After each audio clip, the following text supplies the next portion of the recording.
10 tahun lagi, lebih kurang, tuan-tuan. Sebab apa?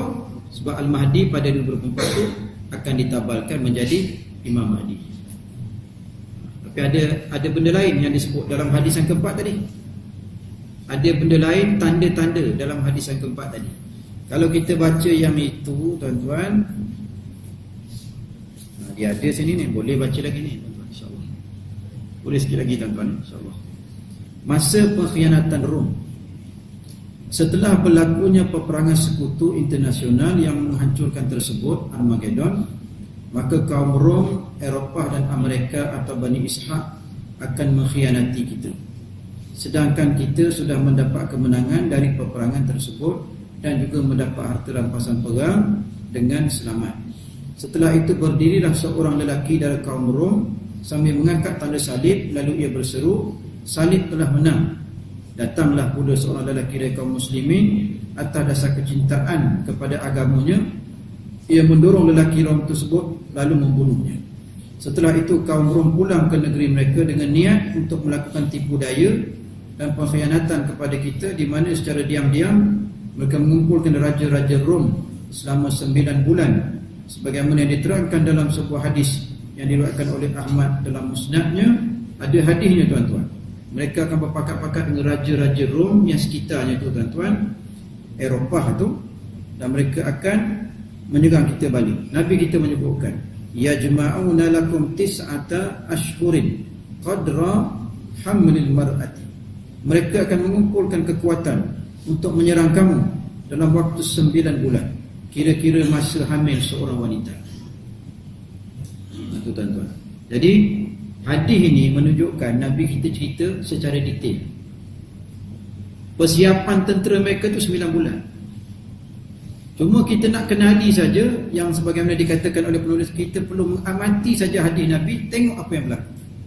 Amati hadis Nabi, tengok apa yang berlaku.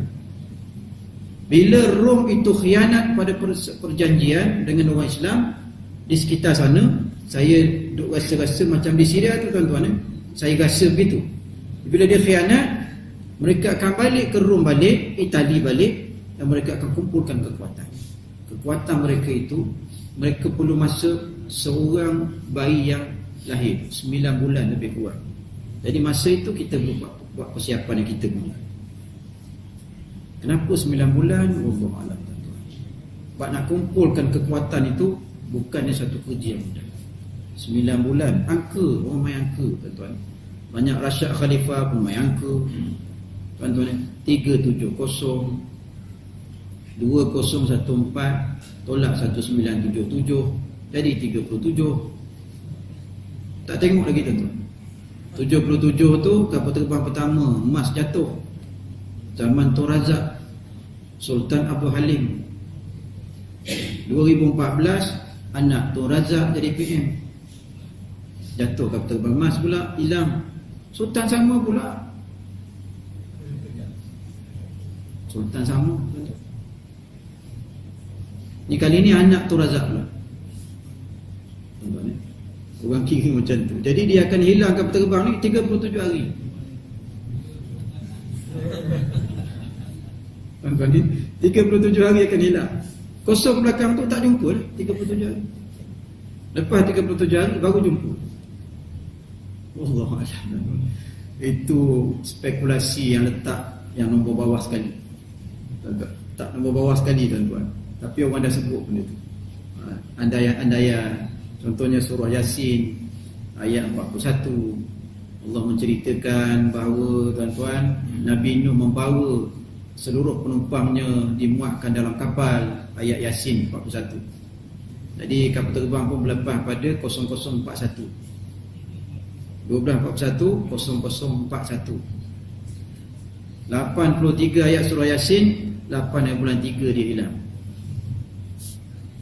Cantik, tuan-tuan, Orang marah, Dr. Basit marah, tuan-tuan. Dr. Basit kata angka lagi, Dr. Basit kata. Saya pun jawab sikit, Dr. Basit. Entah pun, kalau kita tengok sebagai mukjizat Al-Quran pun bagaimana, tak boleh ke? Dr. Basit memang macam tu, tuan-tuan. Kerja marah ada kerja dia. Masya Allah. Bukanlah kita nak percaya, tapi sekurang-kurangnya kita lihat Quran itu sangat tinggi mutu maklumat yang ada dalam itu. Sekurang-kurangnya kita kata begitu. Bukan nak percaya 100%, tapi Quran itu kita percaya. Ayat 41. Orang buat kajian tuan-tuan. Masya Allah. Sikit lagi tuan-tuan, insya Allah.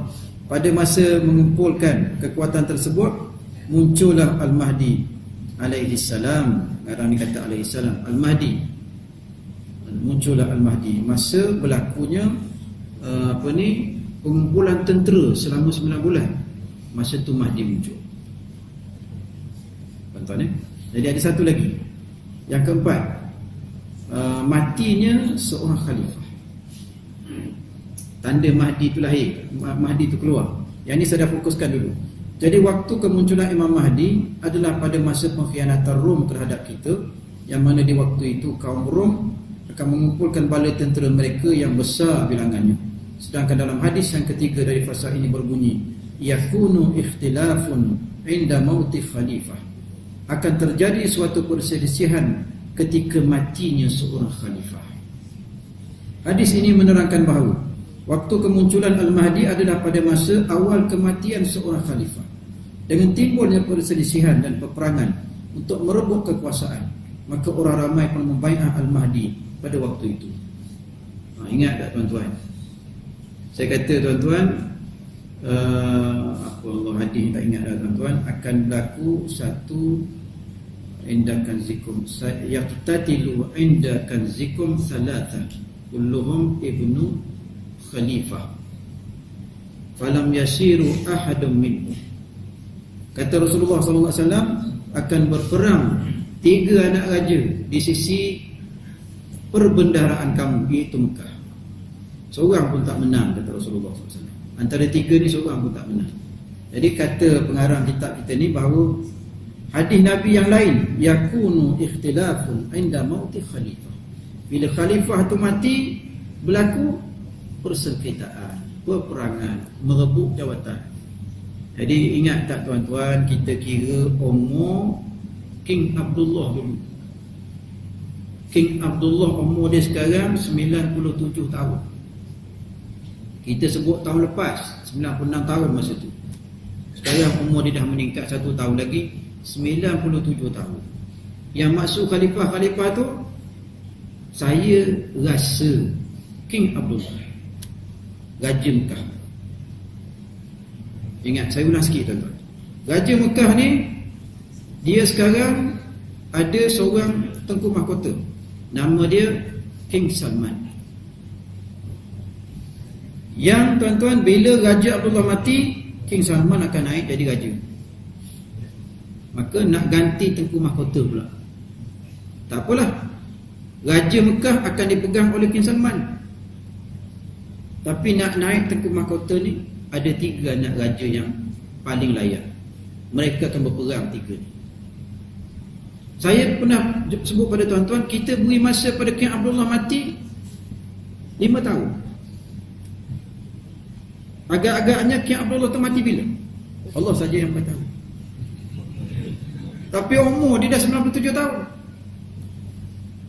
Tuan-tuan ya, kalau kita andaikan umur dia 100 tahun mati, bermakna persengketaan di Mekah itu akan berlaku dalam masa 3 tahun ni. Gitu.